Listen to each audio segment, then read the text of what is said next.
Halo warga Konoha sekalian, selamat datang kembali di channel Ray Konoha. Menurut saya, motivator itu adalah hama. Motivator itu adalah racun. Ya, kenapa saya mengatakan seperti itu? Apa alasannya? Jadi gini guys ya, ada banyak kata-kata daripada motivator itu justru semacam racun ya.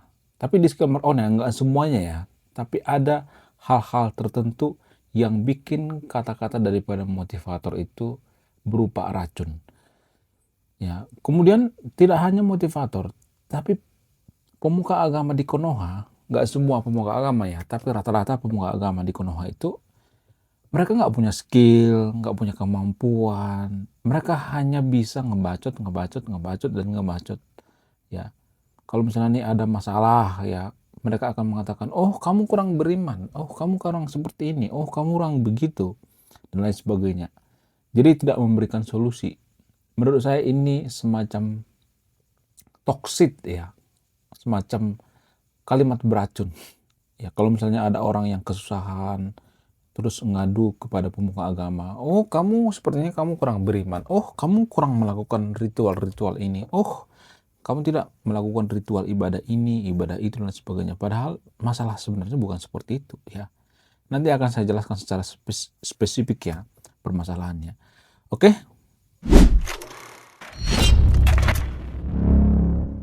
kenapa saya mengatakan bahwa motivator dan pemuka agama di Konoha itu bisa semacam uh, racun ya? Apa alasannya? Langsung saja.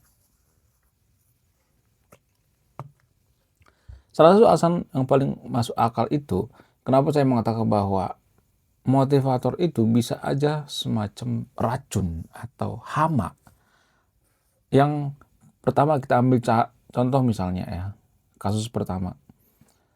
Dulu di Amerika ada seorang petinju bernama Richard. Jadi si Richard ini, dia selalu dimotivasi oleh pelatihnya. Oh kamu harus bisa, oh kamu sangat kuat, kamu petinju luar biasa dan sebagainya. Nah, setiap mau bertinju selalu dimotivasi. Kamu harus kuat. Nah ya, no pain, no gain. Pokoknya kalau nggak ada yang namanya rasa sakit dalam dunia tinju itu bukan petinju lah, sebagai bla bla bla bla, dimotivasi.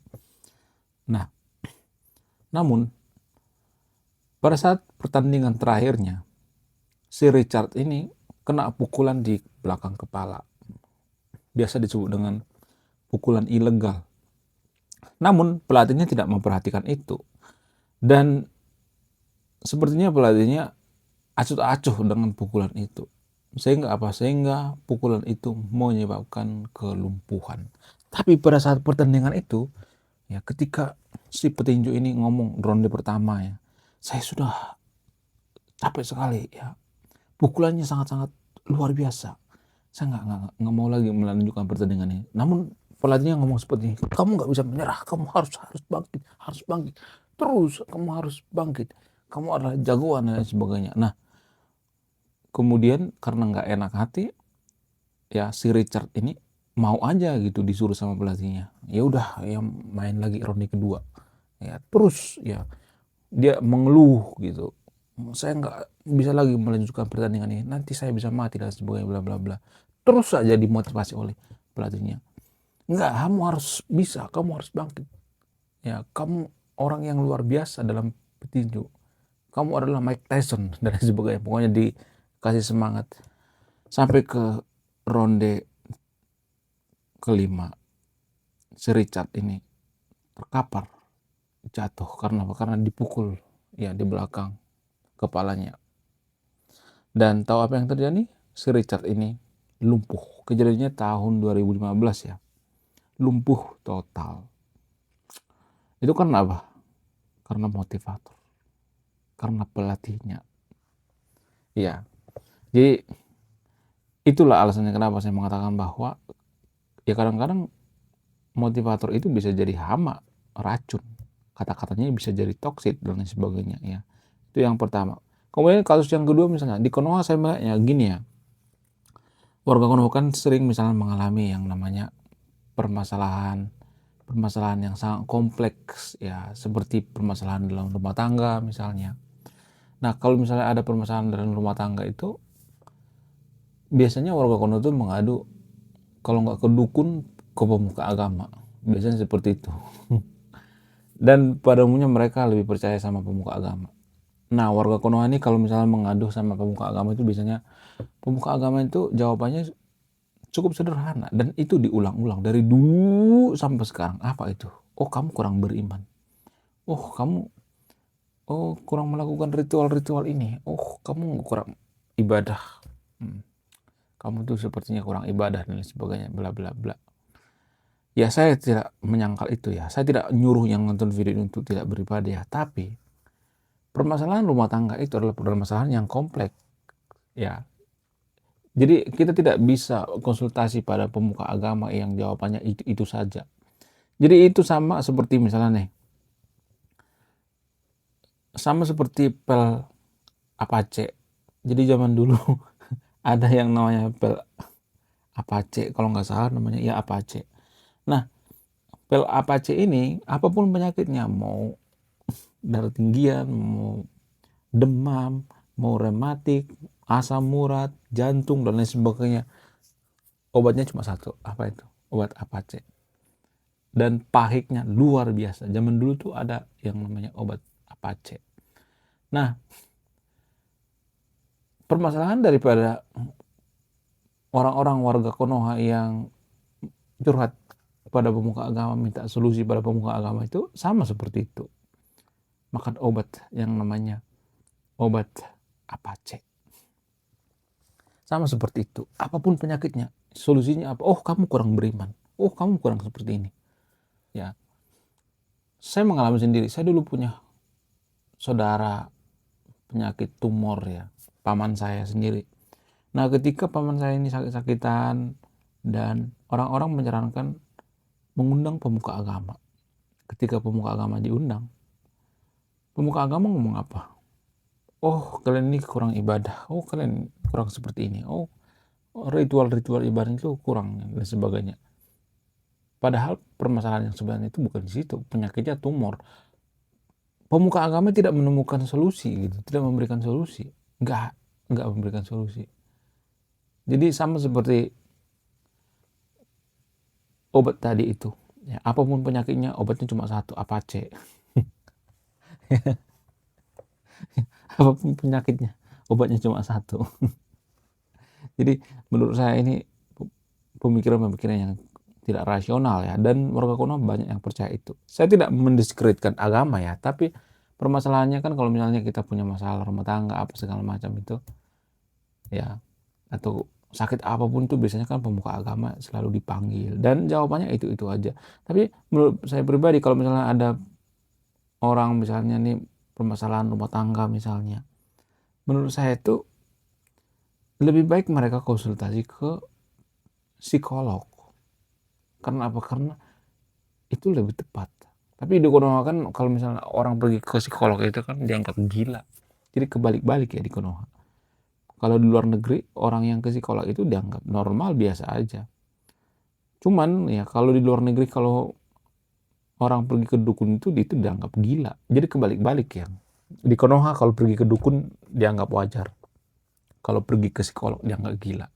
Namun kalau di luar negeri, di negara maju ya, negara-negara seperti Jepang, Singapura, Norwegia, Finlandia dan sebagainya, ketika kita pergi ke dukun, maka kita akan dicap gila. Tapi kalau kita pergi ke psikolog, kita nggak dicap gila. Jadi kebalik-balik ya, pemikiran warga Konoha itu kebalik-balik. Jadi kalau ada permasalahan rumah tangga itu biasanya harus ke psikolog. Itu yang bisa menangani. Karena apa? Karena psikolog itu kan mengerti karakter, kemudian penyebabnya apa, kemudian mereka belajar tentang apa, belajar tentang ilmu jiwa, sifat seseorang itu seperti apa. Permasalahan rumah tangga itu kan biasanya permasalahan psikologis biasanya. Ya, ada sih permasalahan ekonomi. Kalau permasalahan ekonomi itu kan harusnya mereka konsultasi itu ke ahli ekonomi dong, bukan ke pemuka agama gitu. Di Konoha kan apa pemuka agama, dikit pemuka agama. Jadi saya melihat ya, apapun ya permasalahannya di Konoha itu pemuka agama.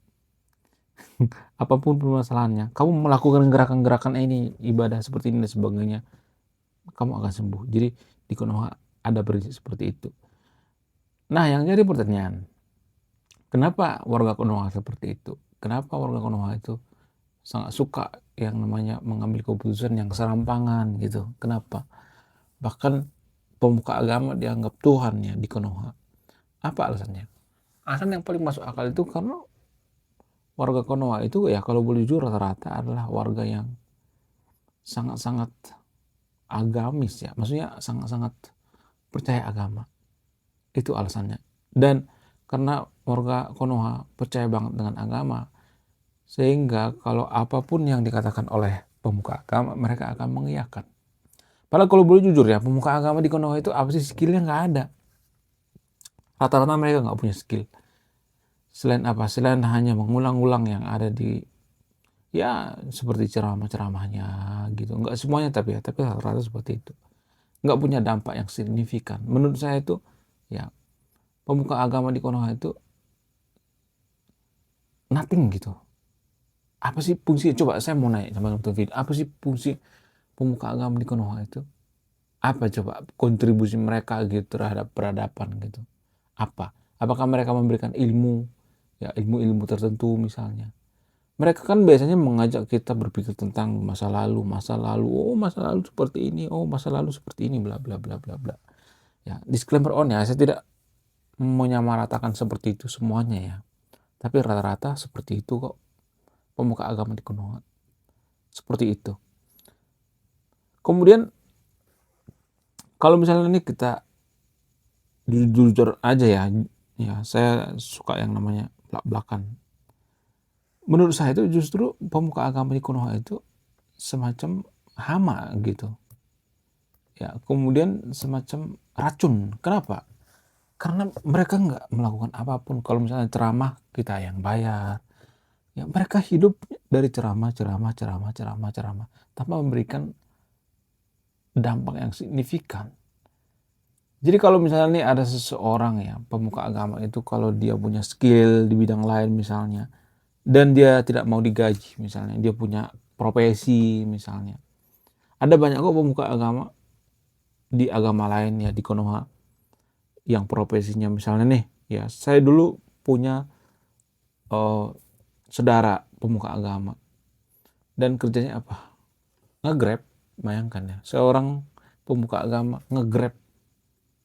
Bayangkan. Karena apa? Karena dia nggak mau digaji oleh masyarakat. Nggak mau. Dan istrinya jualan. Istrinya misalnya jualan beras, ya jualan sembako dan sebagainya. Ya, menurut saya itu lebih bagus. Karena gini guys, kalau kita perhatikan ya, di Konoha itu sangat banyak pemuka agama, sangat banyak, melimpah pemuka agama. Paling terbanyak di dunia itu pemuka agama di Konoha. Tapi apakah mereka berkontribusi terhadap kemajuan suatu bangsa? Enggak. Kalau mereka berkontribusi, udah dari dulu Konoha maju? Enggak. Jujur mereka, kalau saya boleh jujur ya, mereka mengajarkan yang namanya toksit. Enggak semuanya tapi ya. Tapi rata-rata pemuka agama di Konoha itu mengajarkan yang namanya toksit. Menjelek-jelekkan agama lain. Banyak kok seperti di Konoha. Ya, malah memperparah ya. Malah memperparah. Jadi kalau misalnya ada pemuka agama yang mengatakan, oh kamu harus ini, harus apa namanya, imannya tebel, ya bla bla bla bla dan sebagainya. Cukup hanya iman saja, nggak boleh yang lain-lain dan sebagainya. Maka warga Konoha bisa jadi malas-malasan, bisa malas-malasan guys. Ini sangat berpengaruh ya bagi kemajuan suatu bangsa. Jadi kita anak muda harus kritis gitu. Apakah pemuka agama itu berperan gitu? Nggak, menurut saya nggak berperan. Mereka nggak mengajari apapun. Selain public speaking ya, kalau public speaking ya saya akui ya, modal mereka public speaking. Tapi cuman public speaking doang nggak cukup guys. Harus ada keahlian. Kalau bisa ya pemuka agama di Konoha itu nggak usah digaji deh. Kalau misalnya digaji gitu ya, maksudnya dikasih oh, imbalan gitu kalau khotbah, ceramah dan sebagainya. Dulu kan pernah di Konoha ada pemuka agama yang mengatakan, kita itu bayarannya kecil, masa kita lebih kecil dari bayaran penyanyi dangdut? Nanti nggak ada yang mau jadi pemuka agama dan sebagainya. Padahal ratusan juta itu bayarannya. Bayangkan coba.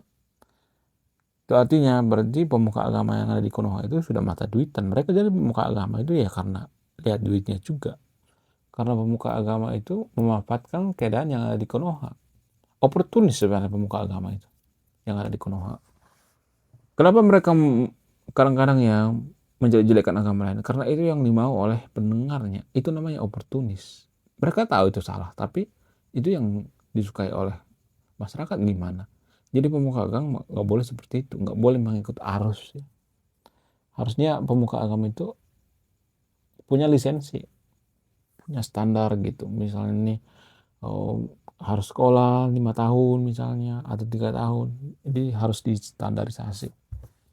Menurut saya seperti itu. Jadi motivasi itu bisa jadi racun guys. Motivasi bisa jadi racun. Kemudian nasihat-nasihat pemuka agama di Konoha juga jangan ditelan bulat-bulat ya. Karena jurus mereka itu cuma satu, kamu kurang beriman. Itu doang sih. Jadi alangkah baiknya kita coba cara-cara lain misalnya. Kalau misalnya kita masalahnya ada permasalahan pekerjaan misalnya, kita konsultasi dengan apa? Konsultasi dengan ahlinya gitu.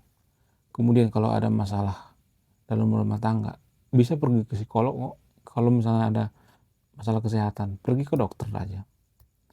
Kemudian kalau ada masalah apapun itu ya, masalah finansial dan lain sebagainya, lebih baik ya belajar pada ahlinya.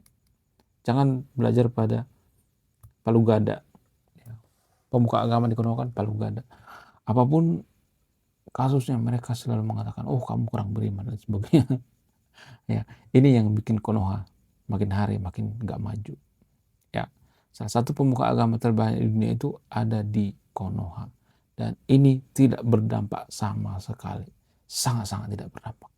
Oke. Sekian video ini. Terima kasih sudah menyimak dan memahami. Saya Ray Konoha. Salam rasional.